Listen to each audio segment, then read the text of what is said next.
Blake Ramsey's tour bus gleamed like a rolling palace as it pulled into the Bridgestone Arena parking lot, its custom midnight black exterior catching the Nashville sunset. Inside, the country music superstar sprawled across a leather sectional worth more than most people's cars, scrolling through Instagram comments on his latest post. 3.2 million likes in 4 hours. His manager and girlfriend Kendra sat beside him, her manicured nails tapping against her champagne flute as she critiqued the backup singer performances from last night's show. "That brunette in the back row keeps hitting the wrong harmony," she said, her voice dripping with disdain. Blake didn't even look up from his phone. Couldn't remember which backup singer she meant. They all blurred together after 6 months on the road. 20 feet away in the cramped crew area, Autumn Hayes adjusted her headset and reviewed tonight's set list, her voice barely above a whisper as she ran through the harmonies one more time. The tour's vocal coach had complimented her range last week, but Blake had walked right past her in the hallway afterward without acknowledgement. Same as every other day. She'd learned to make herself invisible, blend into background, hit every note perfectly, collect her $800 weekly paycheck, and disappear before anyone noticed her. Her reflection in the bus window showed a woman in a plain black dress, brown hair pulled back in a simple ponytail, no makeup except a touch of lip gloss, forgettable by design. That was exactly how Autumn Hayes Carter needed to stay. The $100 million Cowboy Tour kicked off in 3 hours, the first of 50 sold-out shows across America that would cement Blake Ramsey's status as country music's biggest star. Promoters had invested everything in this tour. The pyrotechnics alone cost $2 million, with another $5 million in custom stage design featuring a mechanical bull and a recreation of Blake's childhood barn. Kendra reviewed the numbers obsessively, already calculating her percentage as Blake's manager while planning their engagement announcement for the tour's finale in Los Angeles. Blake's voice was his fortune, his instrument worth more than gold, and tonight 18,000 fans in Nashville would pay $150 each to hear him sing Dusty Roads one more time.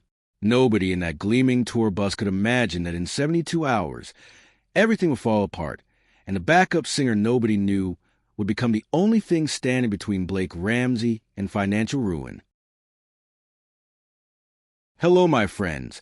Before we continue our story, leave your like, share the story, and subscribe to the channel. Thank you.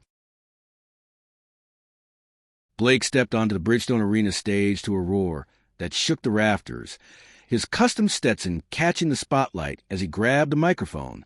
"Nashville, are you ready for the ride of your life?" he shouted, and 18,000 voices screamed back in response. His band launched into Whiskey and Wire, his first #1 hit from 5 years ago, and Blake felt a familiar rush of power that came from commanding a crowd this size.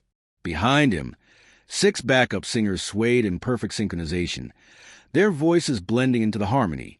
He'd never learned their names, just called them the girls when he bothered to acknowledge them at all. Autumn stood in the back row, her voice carrying the high harmony that made his chorus soar, watching Blake work the crowd with a practiced charm that had made him a stadium star. Backstage in his dressing room during the intermission, Blake guzzled honey tea while Kendra massaged his shoulders and counted social media engagement numbers on her iPad. "You're trending #2 on Twitter," she purred, kissing his neck. "One more platinum album, and we can start talking about that Malibu beach house." Blake nodded, barely listening, his mind already on the second-half opener, his latest single, Tennessee Sunset, that was climbing the Billboard charts. His vocal coach Marcus appeared in the doorway with a concerned expression, mentioning that Blake's voice sounded slightly strained on the last chorus. "I'm fine," Blake snapped, waving him away. "I got 49 more shows. I know how to pace myself." The second half of the show blazed through Blake's greatest hits, each song building to a crescendo of light smoke and Blake's signature vocal runs. By the time he reached Dusty Roads, his throat felt raw, each high note requiring more effort than usual. The backup singers compensated, Autumn pushing her voice higher to cover the moments where Blake's power faltered, something only the sound engineers noticed through their headsets. The crowd never suspected anything was wrong, giving Blake 3 standing ovations and demanding 2 encores. As the final pyrotechnics exploded and Blake took his bows, Kendra was already texting the tour publicist about tomorrow's Nashville press conference, while Autumn quietly packed her microphone case in the wings. Back on the tour bus heading to Louisville for tomorrow's show, Blake accepted congratulations from his band while nursing his fourth honey tea of the night. His throat ached in a way it never had before, a tightness that scared him more than he'd admit. Kendra dismissed her concerns, reminding him that stadium tours were always rough on the voice. He'd adjust after a few shows like he always did. Blake wanted to believe her, but when he tried to hum along to the radio, the notes came out raspy and thin. Through the window separating the crew section, he could hear someone singing softly, one of the backup singers running through scales with effortless precision. The voice was achingly beautiful, pure and controlled, hitting notes Blake suddenly wasn't sure he could reach anymore. Autumn finished her vocal exercises and pulled out her laptop, reviewing the budget spreadsheet she maintained obsessively. 6 months of backup singing had earned her $19,200, barely enough to cover rent in her Nashville efficiency apartment and make the minimum payments on her legal debt. The $247,000 she still owed her former lawyer felt like a mountain that would never shrink, the price of defending herself against fabricated charges that had destroyed her career 6 years ago. She'd been 23 then, signed to Universal Records with a debut album that critics called the future of country music, before her producer embezzled her advance money and blamed her for the missing funds. The drug scandal he'd manufactured to cover his theft had ended her career before it began, leaving her broke, blacklisted, and invisible, exactly where she needed to stay until she could afford to clear her name. On her laptop screen, her old Wikipedia page still showed the photo from her arrest, the false accusations permanently attached to her name. The Louisville show the next night started with the same energy, but Blake's voice coach Marcus pulled him aside during sound check with alarm in his eyes. "You've got nodes forming on your vocal cords," Marcus said quietly, showing Blake his phone with medical diagram. "You're pushing too hard. You need to see a specialist before this gets worse." Blake refused. Couldn't afford to show weakness 3 shows into a 50-city tour that promoters had invested $100 million to produce. He drank more tea, took the vocal rest Marcus prescribed between songs, and powered through the show with grit and determination. But in the dressing room afterward, when he tried to speak, his voice cracked and failed, reducing his words to a painful rasp that sent panic through everyone in the room. The tour doctor arrived at 2 a.m., examining Blake's throat with a scope, while Kendra paced the hotel suite and fired off emails canceling tomorrow's press appearances. "Complete vocal rest," the doctor ordered, his tone leaving no room for argument. "No talking, no singing, no whispering. Nothing for at least 48 hours, and you need to see a specialist immediately." Blake nodded mutely, terror replacing his usual arrogance as he realized what this meant for his tour. The Cincinnati show in 2 days was already sold out, with another $2 million in ticket sales and merchandise revenue, depending on his voice being performance-ready. Kendra's face had gone pale as she calculated the cascading disaster. Canceled shows meant refunds, breach of contract penalties, and the death of Blake's reputation as a reliable headliner. Dr. Sarah Mitchell, the throat specialist who flew in from Vanderbilt Medical Center, delivered the verdict at noon the next day with clinical precision. "You have bilateral vocal nodules. Small calluses on your vocal cords caused by overuse and poor technique," she explained, showing Blake the scope images on her laptop. "You need surgery to remove them, followed by 8 weeks of complete voice rest and intensive therapy before you can sing again." The words hit Blake like a physical blow. 8 weeks would kill the entire $100 million cowboy tour, leaving him liable for millions in losses and destroying years of careful career building. Kendra's hand shook as she forwarded the diagnosis to the tour's insurance company and legal team, already bracing for the lawsuits that would follow cancellation. In the corner of the suite, Blake's tour manager, Phil, pulled up the contract terms on his iPad, his face grim. They had 72 hours to find a solution before the promoters could invoke the force majeure clause and bury Blake in litigation that would bankrupt him regardless of his current $40 million net worth. The emergency meeting in Blake's hotel suite felt like a wake, with Phil laying out the financial apocalypse in brutal detail. "Canceling the tour costs us $30 million minimum. Refunds, penalties, crew contract we can't break," he said, his voice flat. "The insurance might cover medical expenses, but not loss of revenue, and your reputation takes a hit you'll never recover from." Blake sat voiceless and terrified, scribbling notes on a whiteboard because even whispering would damage his vocal cords further. Kendra perched on the arm of his chair, her perfectly composed facade starting to crack as she realized her own income stream was about to evaporate.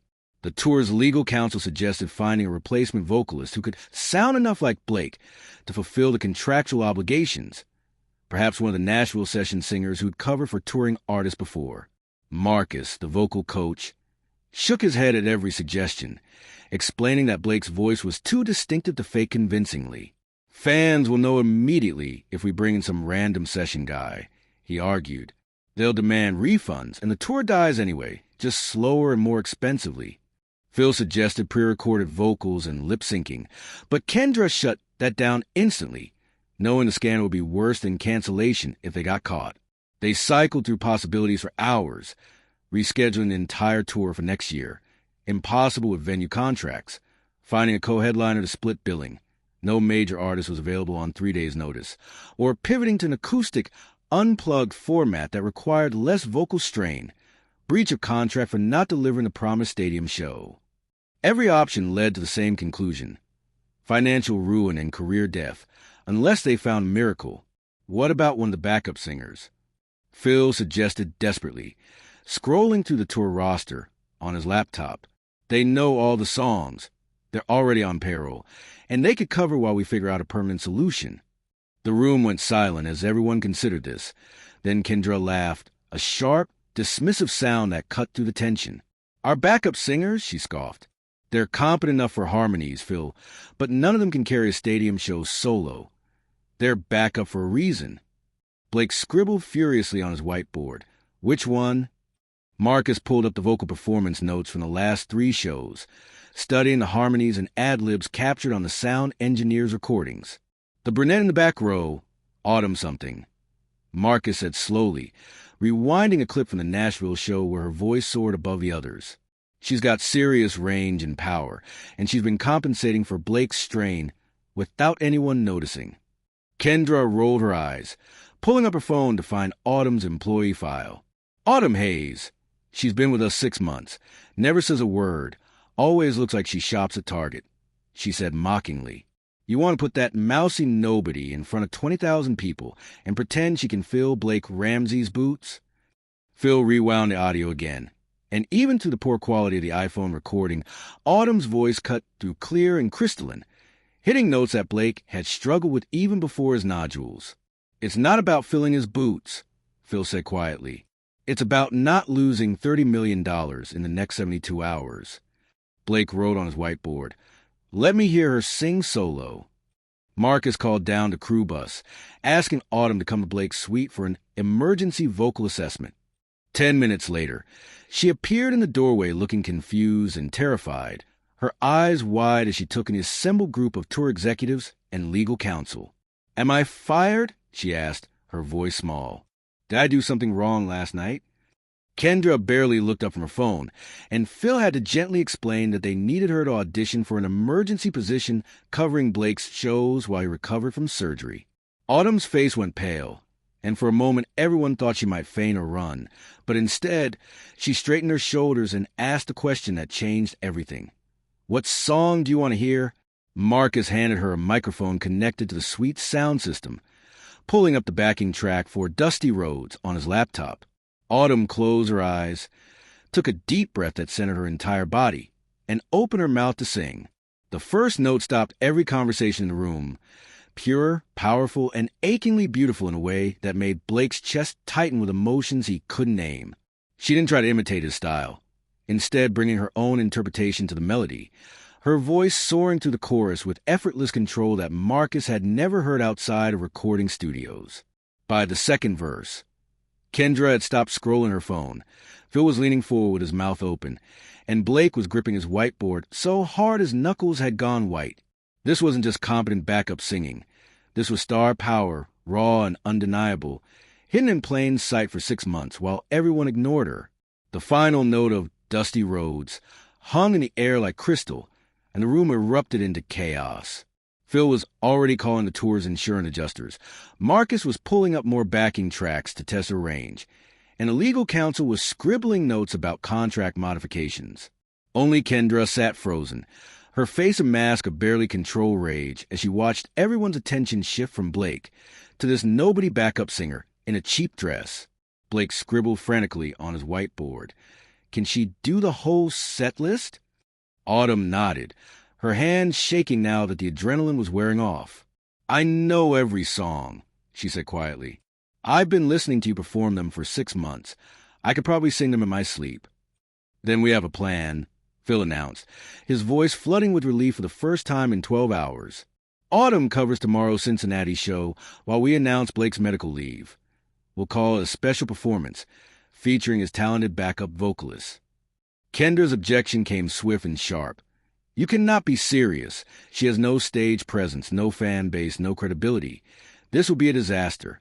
But Blake held up his hand, scribbling on his whiteboard with decisive strokes. Give her one show. If it works, she covers until I'm healed. If it fails, we cancel and take the loss. Phil nodded, already texting the Cincinnati venue about the change, while Marcus scheduled an intensive coaching session to prepare Autumn for performance. Autumn stood in the center of the room, suddenly feeling like she stepped into a hurricane as Kendra's ice-cold stare burned into her from across the suite. This was war, and Kendra had just identified her enemy. The next 24 hours blurred into a panic-fueled sprint toward the Cincinnati show, with Autumn trapped in intensive coaching sessions, while Blake's team scrambled to manage the public relations nightmare.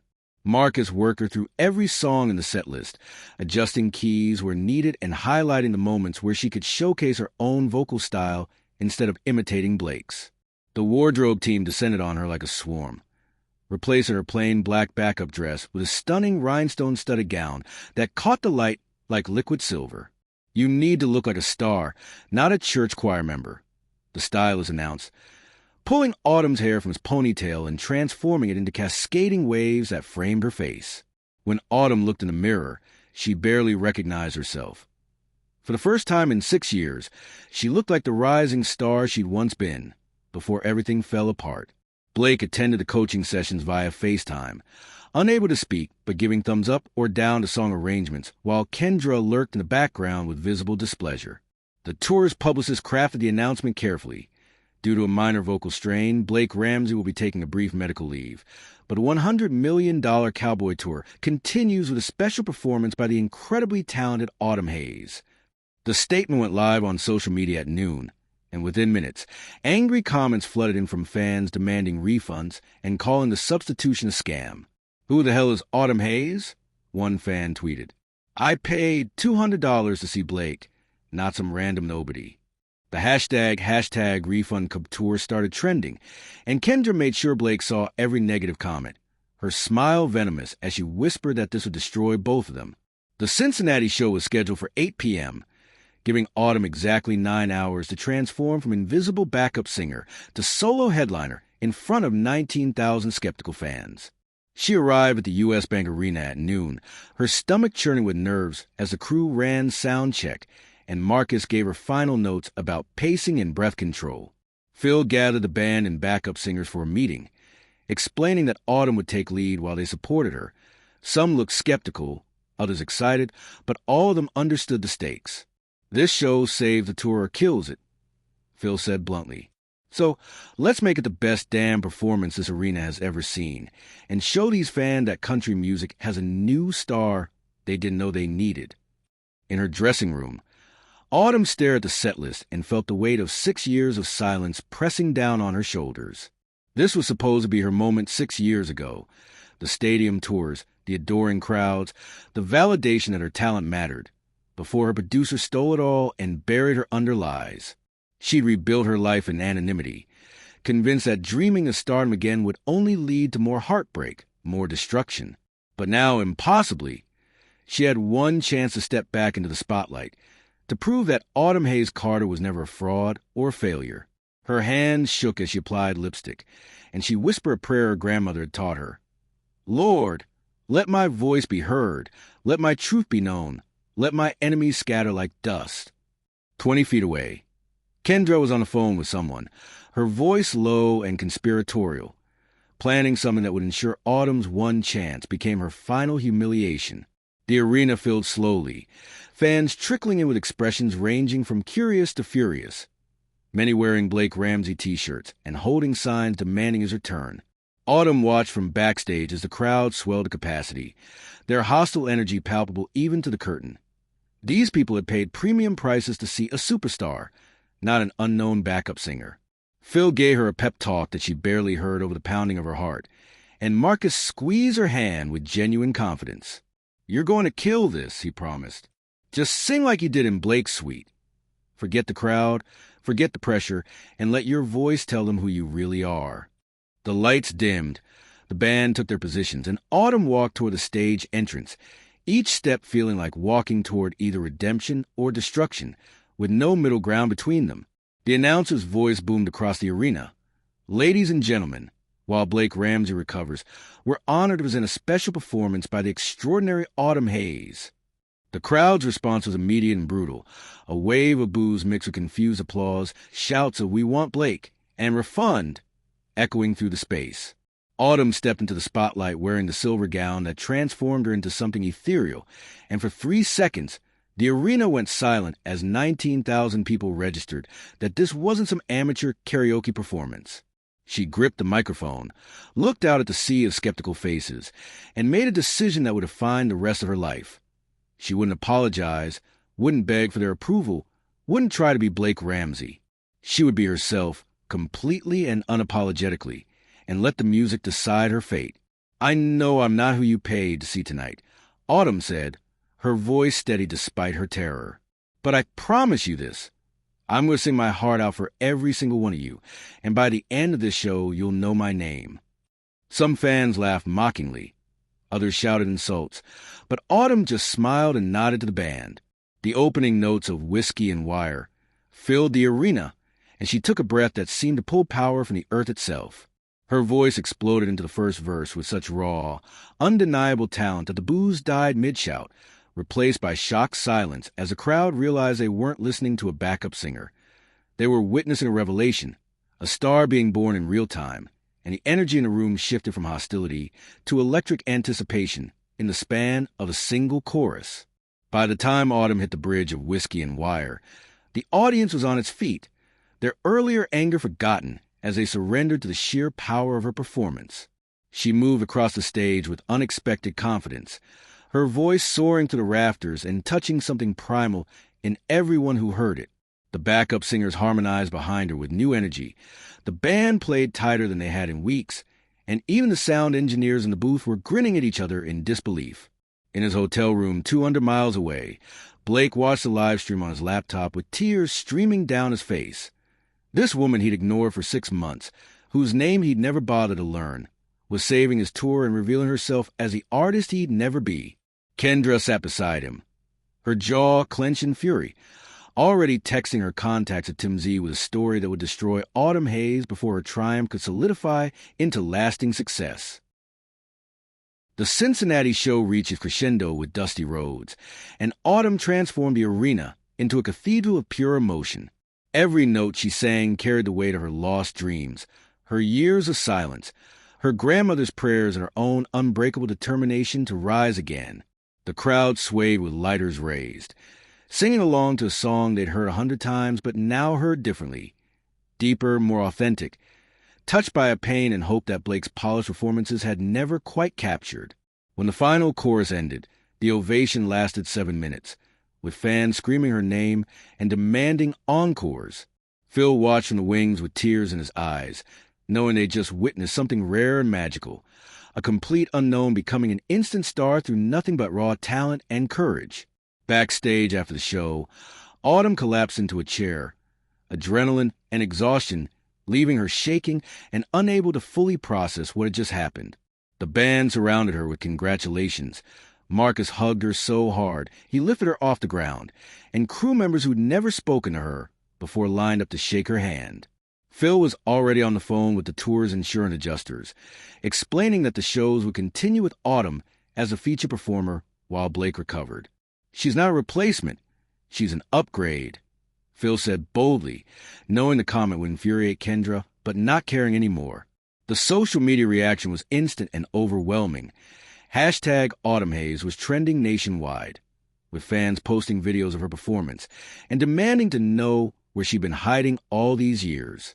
Blake texted Autumn directly for the first time ever. "You saved my tour and showed me what real talent looks like. Thank you." The message felt inadequate for what she'd accomplished, but Blake's voice was still gone, and his emotions were too complex to express even if he could speak. Kendra read the text over his shoulder, and her facade of support finally cracked completely. "You're going to make her a star and destroy everything we built," she hissed at Blake, her eyes blazing with barely controlled rage. "She'll want equal billing, equal pay, equal everything. And then where does that leave you when your voice comes back? Playing second fiddle to your own backup singer?" Blake grabbed his whiteboard and wrote firmly, "She earned it. We were wrong about her. I was wrong." Kendra stared at words, her hands clenching into fists, and Blake saw something dangerous flash across her face. This wasn't over, not by a long shot. The tour rolled forward with Autumn as the headline performer, and each show became a phenomenon as word spread about the unknown singer who'd stepped out of the shadows. Indianapolis sold out after Cincinnati. Then Chicago added second show, and by the time they reached Detroit, scalpers were getting $500 for tickets that originally cost $150. Autumn's confidence grew with each performance, her stage presence evolving from nervous determination to genuine star power. She started changing arrangements, adding personal flourishes to Blake's songs, and her connection with the audience deepened into something almost spiritual. Fans created dedicated social media accounts tracking her outfits, her set list, her every public appearance, and music executives from Nashville to Los Angeles started calling Phil to ask who represented this mystery woman with the golden voice. Marcus uncovered Autumn's past almost by accident, researching vocal techniques late one night when he stumbled across an old Billboard article from 2019. Rising star Autumn Haze Carter signs major deal with Universal Records. The headline read, accompanied by a photo of a younger, more polished version of the woman now carrying Blake's tour. He dug deeper, finding the subsequent scandal, embezzlement accusations, fabricated drug charges, a career destroyed before it truly began. The pieces clicked into place with sickening clarity. She hadn't been a nobody backup singer. She'd been in witness protection from her own past, hiding in plain sight while paying off legal debts and waiting for a second chance. Marcus showed Phil the articles, and they sat in stunned silence, realizing that Autumn's triumph wasn't just lucky. It was a resurrection 6 years in the making, and she'd earned every second of her redemption through sacrifice and patience they couldn't begin to imagine. Phil approached Autumn in her dressing room before the St. Louis show, the old Billboard articles printed and held gently in his hands. "I know who you really are," he said quietly, watching her face go pale with fear. "I know about Universal Records, about your producer, about everything, and I think it's time the world knew the truth, too." Autumn's hand shook as she looked at the articles, the old photos bringing back memories of courtrooms and betrayal she'd tried to bury. "If people find out, they'll only remember the scandal," she whispered. "They'll think I'm damaged goods, unreliable, a risk, everything I've fought to prove I'm not." Phil shook his head, his voice firm but kind. "No. They'll see a woman who was wronged, who rebuilt herself from nothing, who deserves every bit of success she's finally getting. Let me tell your story the right way. Autumn, let's turn your past from a secret into your triumph." Blake flew in to surprise Autumn at the St. Louis show, his voice still healing, but his determination to see her perform in person overwhelming his doctor's orders to rest. He watched from a private box as she commanded the stage, her performance of Tennessee Sunset bringing him to tears for reasons that had nothing to do with losing his tour.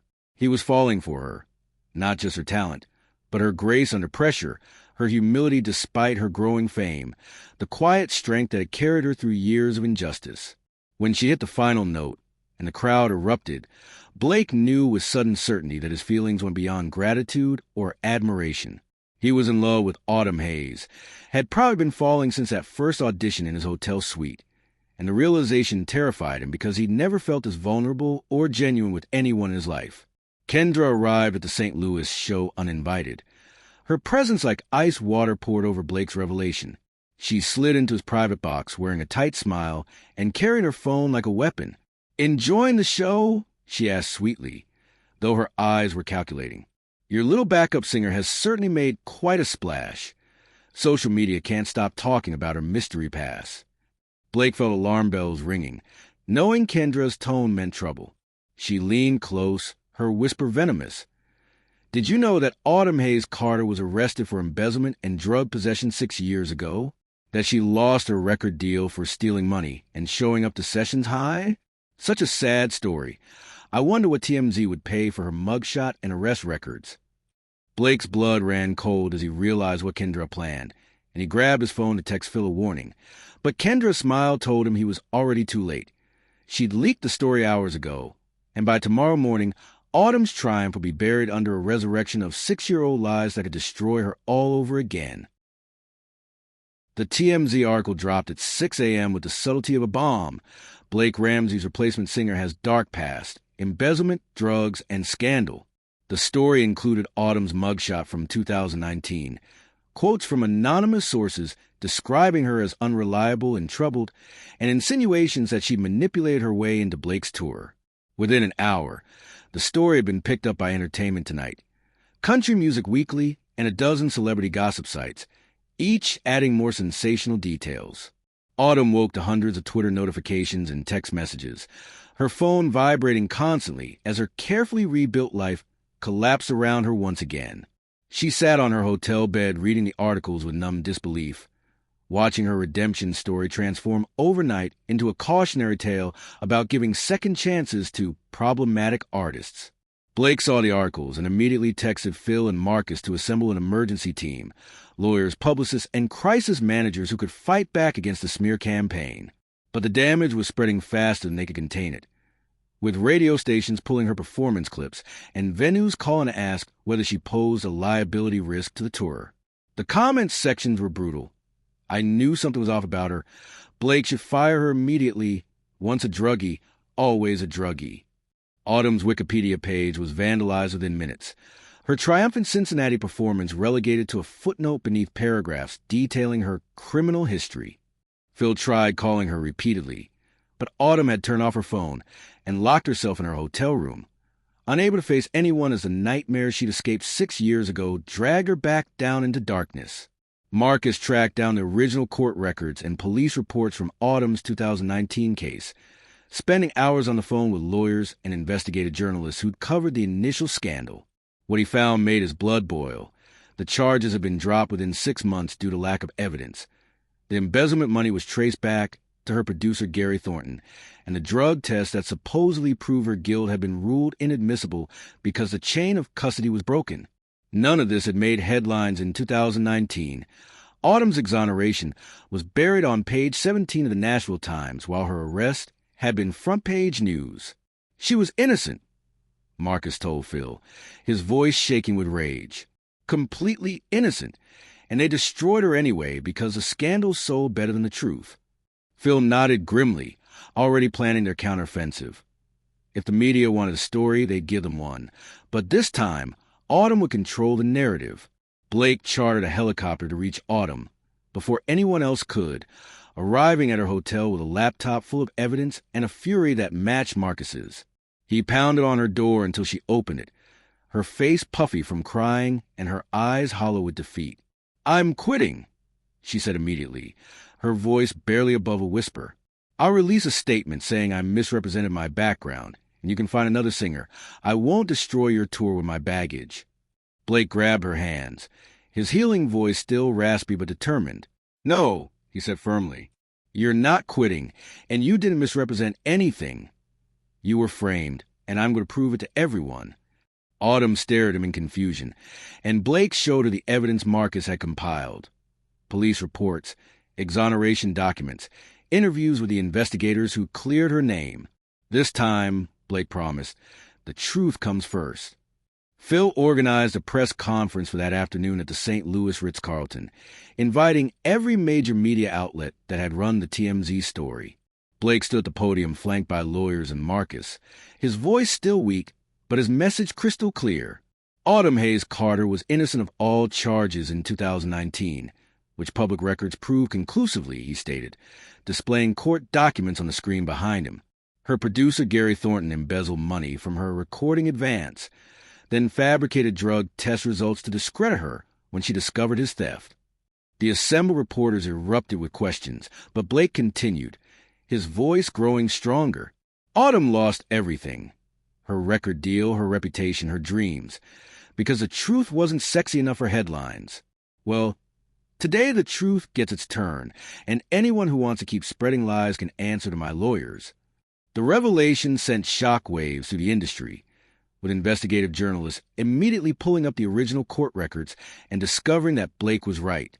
Within hours, detailed exposés appeared in Rolling Stone, Billboard, and the Tennessean, documenting how Autumn had been railroaded by a corrupt producer and a lazy media that preferred scandal to facts. Gary Thornton was located in Phoenix, where he'd been living comfortably on the money he'd stolen from Autumn, and local authorities announced they were reopening the embezzlement investigation based on the new evidence. TMZ issued a rare retraction, and a reporter who'd broken the story was suspended for failing to verify basic facts. But the most damaging revelation came when Marcus traced the anonymous sources from the TMZ article back to phone records. They'd all been contacted by Kendra Hayes, who'd orchestrated the entire smear campaign to destroy Autumn and reclaim her position as the most important woman in Blake's life. Blake confronted Kendra that night via FaceTime, his voice shaking with betrayal and rage. "You tried to destroy an innocent woman because you were jealous," he said, not bothering to hide his disgust. "You leaked lies to TMZ. You contacted her old enemies. You weaponized her trauma for your own petty revenge." Kendra didn't even try to deny it, her face cold and defiant on the screen. "She was stealing you from me." Kendra shot back. "You were falling for her. I could see it happening, and I was supposed to just let some nobody backup singer take everything I built with you?" Blake laughed, the sound bitter and exhausted. "You built nothing. You managed my career, and now you're fired. Pack your things, delete my contacts, and stay the hell away from me and Autumn. We're done, Kendra. Professionally and personally, we're finished." The fallout from Kendra's exposure was swift and merciless, with the country music industry closing ranks against someone who tried to destroy one of their own through lies and manipulation. Kendra's other clients fired her en masse. Her talent management company lost its insurance and banking relationships, and within a week she declared bankruptcy and relocated to New York to escape the reputational damage. Meanwhile, Autumn's vindication transformed her from rising star to cultural phenomenon, with major publications running think pieces about justice delayed, media responsibility, and second chances. Her Wikipedia page was corrected and expanded, now highlighting her resilience and talent instead of false accusations. Universal Records president called personally to apologize and offer her a new contract with terms that made Phil whistle in appreciation. $2 million advance, full creative control, and a promise to publicly acknowledge their role in abandoning her 6 years ago when she needed support most. The tour resumed in Kansas City with an energy that bordered on reverence, as fans who'd read about Autumn's story came to see the woman who'd survived injustice and emerged stronger. She took the stage to a standing ovation before singing a single note, and her performance of Dusty Rhodes that night became the stuff of legend, raw, emotional, and transcendent in ways that brought the entire arena to tears. Blake watched from backstage, his voice still healing, but his heart full of emotion he'd never allowed himself to feel. Genuine love that asked nothing and offered everything. After the show, he found Autumn in her dressing room and did something he'd never done in his life. He apologized completely and without reservation for how he'd treated her during those 6 months when she was invisible to him. "I was arrogant," Blake said, his raspy voice making the confession more powerful. "I walked past you every day and never saw you. Not just because you were a backup singer, but because I was too self-absorbed to notice anyone who couldn't immediately benefit me." Autumn listened quietly, her eyes searching his face for sincerity. "You saved my tour, yes, but more importantly, you saved me from becoming the kind of person who'd waste his entire life caring about the wrong things." Blake took her hands, and for the first time in months, he spoke from a place of complete honesty. "I'm in love with you, Autumn. Not grateful, not impressed, but actually completely in love with the woman who showed me what real strength and grace look like. Autumn's breath caught, her own feeling suddenly undeniable, and when Blake kissed her, the world outside the dressing room disappeared entirely. Their romance blossomed over the next 3 weeks as the tour crossed the Midwest, with Blake accompanying Autumn to every show despite his doctor's warnings about vocal rest. They kept the relationship private at first, both wary of media attention after Kendra's sabotage, but their chemistry was impossible to hide from the crew. Phil caught them harmonizing backstage in Oklahoma City, their voices blending into something achingly beautiful as they worked on a duet version of Tennessee's Sunset. "You two need to perform that," Phil said immediately, his producer's instinct recognizing gold when he heard it. The fans are going to lose their minds when they realize you're not just touring together. You're falling in love on stage every night. Autumn blushed, but Blake just grinned, his healing voice finally strong enough to sing with her in public. The Oklahoma City show became the defining moment of the tour when Blake surprised the crowd by walking on stage during Autumn's performance of Tennessee Sunset. The audience erupted as he took a microphone and joined her for second verse, their voices intertwining in perfect harmony that proved they were meant to sing together. As the song built towards climax, Blake went off script, dropping to one knee in front of 20,000 screaming fans. "Autumn Hayes Carter," he said, his voice carrying through the arena. "You're the best thing that ever happened to me, and I don't want to spend another day without you. Will you marry me?" Autumn's hand flew to her mouth, tears streaming down her face as Blake pulled out a diamond ring that caught the spotlights like a star. "Yes," she whispered, then louder for the entire arena to hear. "Yes, absolutely yes." The proposal video went viral within minutes, with hashtags #Autumn and Blake and #Cowboy Tour Engagement trending worldwide as fans celebrated the fairy tale romance. Media outlets that had vilified Autumn weeks earlier now ran breathless coverage of the engagement, with celebrity magazines bidding for exclusive wedding photos. Blake's vocal recovery accelerated ahead of schedule, possibly from the happiness that permeated every aspect of his life, and his doctor cleared him to return performing in limited capacity. Phil restructured the tour's second half to feature Blake and Autumn as co-headliners, with each artist getting equal stage time and splitting the profits 50-50, a gesture that meant more to Autumn than the money itself, because it represented the validation she'd been denied 6 years ago. Their wedding was planned for the tour's final show at Madison Square Garden, with Phil coordinating logistics for what would be both a concert and a ceremony watched by millions on livestream. Autumn's grandmother flew in from Tennessee, crying tears of joy as she embraced a granddaughter she'd never stopped believing in despite the years of struggle. Blake's family was more complicated. His father had always pushed him toward ruthless ambition, and he struggled to understand why Blake would share his spotlight. But Blake didn't care, having finally learned that success meant nothing without someone to share it with. The tour's crew volunteered to help with wedding preparations, turning the backstage area into a combination dressing room and bridal suite, while Marcus arranged for a surprise musical tribute from Nashville's biggest stars. The Madison Square Garden show sold out in 4 minutes, with tickets reselling for $2,000 as fans clamored to witness the wedding of the year. Autumn spent the afternoon preparing with her grandmother and the former backup singers who become her best friends, their excitement genuine as they helped her into a custom wedding gown that sparkled under the dressing room lights. Blake waited in his own preparation room, his groomsmen teasing him about his nervousness while he practiced his vows. "I'm marrying the woman who saved my life," he told them, his voice full of wonder. "The woman I was too blind to see for 6 months, who's shown me what real talent and character look like. How could I be anything but nervous?" Outside, 18,000 fans filled the arena, their energy electric as they waited for a show that would be remembered long after the tour ended.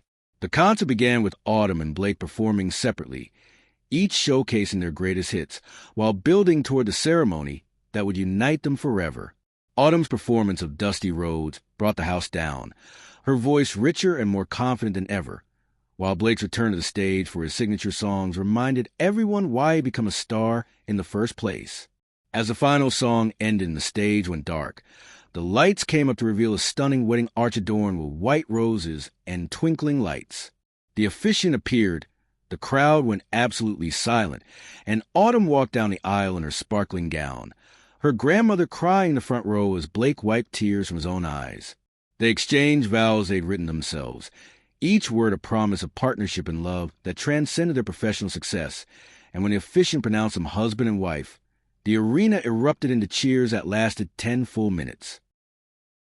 The wedding reception transformed Madison Square Garden into a party that lasted until 2 a.m., with surprise performances from Carrie Underwood, Keith Urban, and other country legends who'd flown in to celebrate.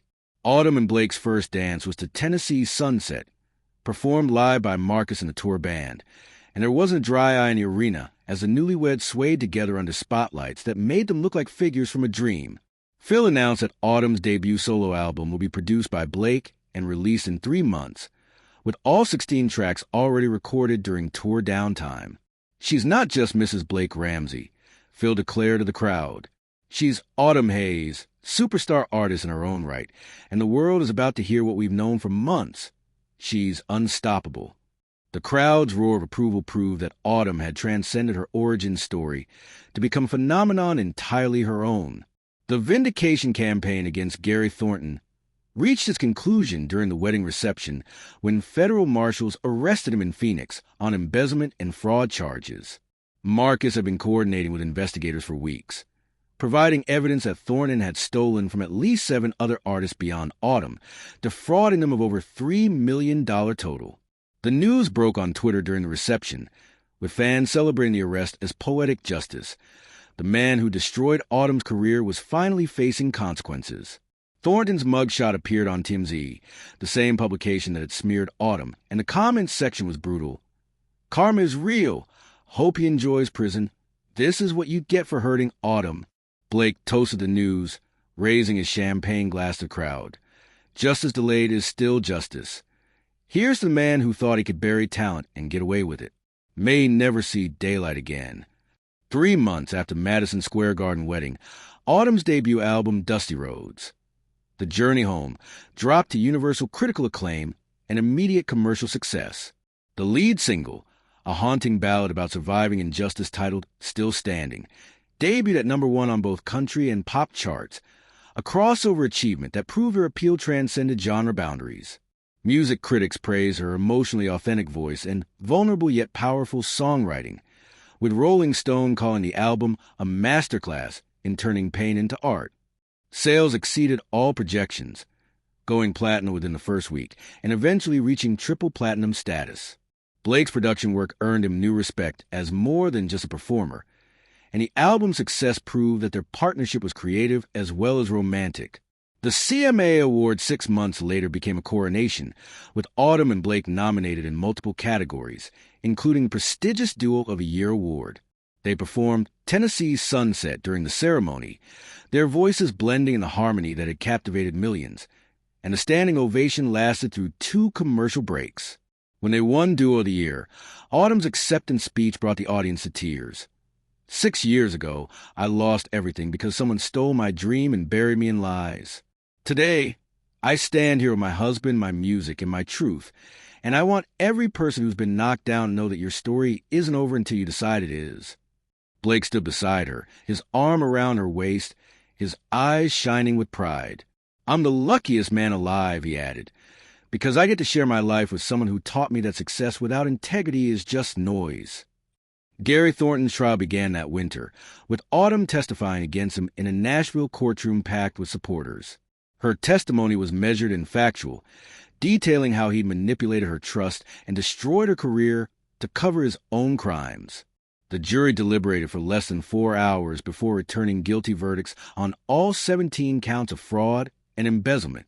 Thornton was sentenced to 12 years in federal prison and ordered to pay full restitution to Autumn and his other victims, a total of $3.7 million that would bankrupt him even after prison release. As he was led away in handcuffs, Thornton looked at Autumn with something like regret, but she felt nothing. Not satisfaction, not anger, just peace that justice had finally been served. Outside the courthouse, she told the assembled media, "I forgive him, but I won't forget what he did, and I hope this sends a message that artists deserve protection, especially when they're young and vulnerable." Kendra's fall from grace became a cautionary tale in Nashville about the dangers of jealousy and sabotage. Her bankruptcy proceeding revealed that she'd accumulated $800,000 in legal debts fighting defamation lawsuits from Autumn and other clients she'd wronged. Her talent management license was permanently revoked in Tennessee, and she became unemployable in the music industry, a pariah whose name became synonymous with unprofessional conduct.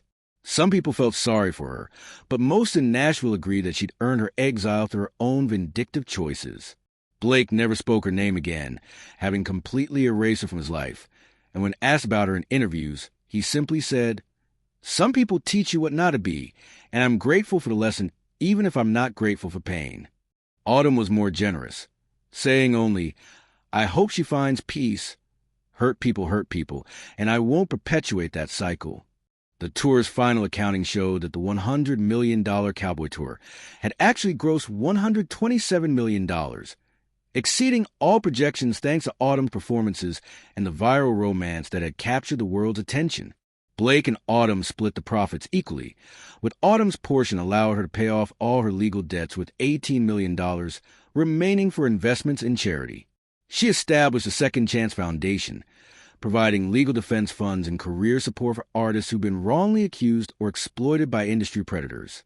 The foundation's first grant went to a young songwriter in Memphis who'd been scammed by her manager, and Autumn personally mentored her through rebuilding her career. Blake donated matching funds and sat on the foundation's board, using his industry connections to amplify the organization's reach. Together, they were transforming personal pain into systemic change, ensuring that future artists wouldn't suffer the injustices Autumn had endured. Media coverage of Autumn's story evolved from gossip fodder to inspirational journalism, with major outlets profiling her resurrection as an example of resilience triumphing over adversity. Harvard Business School invited her to speak about overcoming career setbacks, and her TED Talk about turning invisible backup singer into chart-topping artist was viewed 40 million times. She became a role model for young women in music, proving that talent combined with perseverance could overcome even the most devastating setbacks. Blake supported every speaking engagement and charity appearance, proud to stand beside her as an equal partner rather than the star overshadowing his wife. Their relationship became aspirational, not because it was perfect, but because it was built on mutual respect, shared values, and a commitment to lifting each other up rather than competing for spotlight. 2 years after the Madison Square Garden wedding, Autumn and Blake returned to the Grand Ole Opry for a special anniversary performance that would mark a new chapter in their lives. The iconic venue was packed with industry legends, fans who'd followed their journey from beginning, and Autumn's grandmother sitting proudly in the front row. Blake had recovered his voice completely, but he no longer needed to be the lone star. He discovered that sharing success with someone you love multiplies the joy exponentially. As they took the stage together, the crowd erupted with applause that acknowledged not just their musical talent, but their triumph over injustice and their transformation of pain into purpose. 2 years ago, Autumn began, her hand resting on her visibly pregnant belly. "I was invisible. Today, I stand here with my husband, my music, and our baby on the way, and I've never been more grateful for every twist in my journey." The performance that night featured their greatest hits as a duo, including Tennessee Sunset, which had become their signature song. But the emotional pinnacle came when Autumn debuted a new ballad she'd written about second chances and unexpected love, titled "The Woman You Didn't See." The lyrics chronicled their entire story, from Blake's arrogance to Autumn's hidden past, from her redemptive performance to their growing love, and by the final chorus, there wasn't a dry eye in the Opry house. Blake harmonized with her, his voice blending perfectly with hers as he sang about learning to see beyond surfaces and status to find real value in people. When the song ended, the standing ovation lasted 15 minutes, with industry veterans acknowledging that they'd witnessed not just a performance, but a defining moment in country music history. After the show, Blake and Autumn hosted an intimate gathering backstage for close friends, family, and the crew who'd supported them throughout their journey. Phil raised a toast to "the woman who saved our tour and the man who learned to get out her way," earning laughs and cheers. Marcus presented them with a gift: the original sound recording from Autumn's Cincinnati debut, professionally mastered and framed. "This is the moment everything changed," Marcus said emotionally. The moment we all realized we were watching greatness that had been hiding in plain sight. Autumn's grandmother stood to speak. Her voice wavered with age but strong with conviction. I always knew my baby girl would shine. I just had to wait for the world to catch up to what I already knew. The room erupted in applause, and Autumn hugged her grandmother with tears streaming down her face, grateful for the woman who'd never stopped believing in her dreams. The pregnancy announcement became national news, with fans celebrating the upcoming addition to country music's royal couple. Autumn and Blake decided to step back from touring for a year to focus on family, both having learned that success without balance leads only to emptiness. They bought a ranch outside Nashville, not ostentatious, but comfortable and real, with horses and space for their growing family. Blake converted the barn into a state-of-the-art recording studio where they could work without leaving home, and Autumn planted a garden that reminded her of her grandmother's house in Tennessee. Their life became what they both secretly craved: simple, genuine, and full of the small moments that matter more than platinum records or sold-out arenas. On quiet evenings, they'd sit on the porch and harmonize for no one but themselves, their voices carrying across the fields in perfect blend. Their daughter arrived in May, Violet Grace Ramsey, with her mother's eyes and her father's smile. The birth transformed both Blake and Autumn in ways they couldn't have predicted, making their priorities crystal clear and their gratitude overwhelming. Blake took night shifts gladly, walking the floor with Violet while humming lullabies he and Autumn had written together. Autumn nursed their daughter while planning her next album, finding inspiration in motherhood's complex emotions. They kept Violet mostly private from media, sharing only occasional photos that showed a happy, healthy baby surrounded by love. Friends who visited the ranch remarked on how different Blake seemed: grounded, humble, genuinely content in ways that stadium crowds and platinum records had never provided. "Fatherhood suits you," Phil observed during one visit, and Blake just smiled. Turns out being someone's whole world is better than being the world someone. The Second Chance Foundation expanded rapidly, with Autumn's personal involvement ensuring it stayed true to its mission of protecting vulnerable artists. They funded legal defenses for 17 musicians in the first year alone, preventing exploitation and providing resources that Autumn had lacked during her darkest period. Blake used his industry connections to lobby for stronger artist protection laws in Tennessee, testifying before the state legislature about the need for reform. Together, they became advocates for systemic change, using their platform not just for entertainment but for meaningful impact.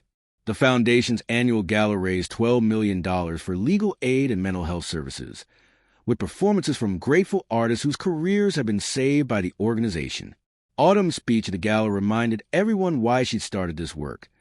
"I don't want any artist to spend 6 years invisible, paying the price for someone else's crimes. If we could prevent even one person from experiencing what I went through, this foundation will have succeeded." As Violet's first birthday approached, Blake and Autumn began planning their return to music, with a joint album that would explore themes of family, redemption, and hard-won happiness. The lead single, Blessed Beyond Measure, became an instant classic, a duet about gratitude for second chances and unexpected blessings that resonated with fans worldwide. They announced a limited tour for the following year, only 20 cities, and only venues that felt personally meaningful, because they'd learned that quality mattered more than quantity in both music and life. The tour would include Autumn's grandmother in a cameo appearance, Phil as MC, and Marcus as musical director, bringing together everyone who'd been part of their journey from invisibility to stardom. Tickets sold out in minutes, but Blake and Autumn reserved entire sections for Second Chance Foundation clients and young artists who couldn't afford premium prices, ensuring their success lifted others rather than isolated them. The story that began with dismissal and humiliation had transformed into something beautiful. Not just a romance, but a redemption arc that proved American values of meritocracy and second chances weren't just myths. Autumn Hayes Ramsey had risen from backup singer to superstar, from victim to advocate, from invisible to unforgettable through nothing but talent, resilience, and the courage to keep singing even when the world tried to silence her. Blake had evolved from arrogant superstar to humble partner, learning that true greatness means recognizing in others and making space for it to flourish. Together, they'd built a life that honored both their ambitions and their values, proving that success could be achieved without sacrificing integrity or compassion. On warm Tennessee evenings, as the sun set over their ranch in violet-laden grass, they'd harmonize on the porch, two voices blending into something greater than either could achieve alone, their music a testament to the transformative power of love, justice, and second chances that never come too late.